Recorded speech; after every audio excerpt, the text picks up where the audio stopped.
This is the lesson number 2 for the Kettlewell Frictionless Mouthpiece.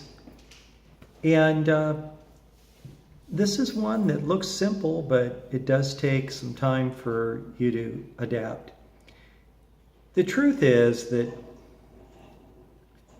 going from your far lowest hole to the highest one is something that probably never did much with your conventional mouthpiece, but it's quite easy to do with this. And so we're going to be acclimating you to large movements.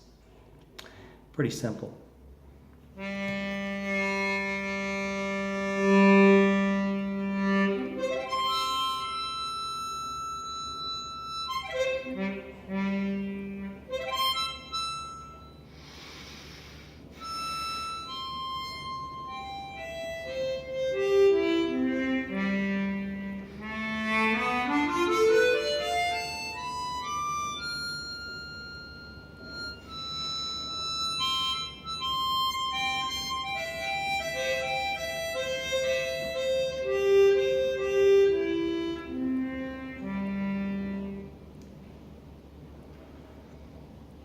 That's it. But it'll take a while for your body to adjust and get comfortable with that kind of a large mega movement.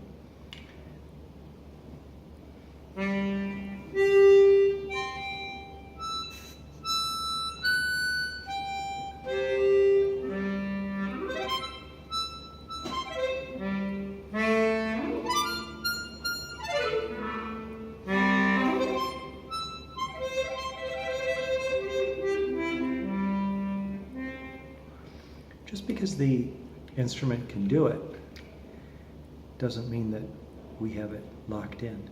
So that's one of the things, is this tremendous scope of movement possible. So that would be something that I would suggest that you work on.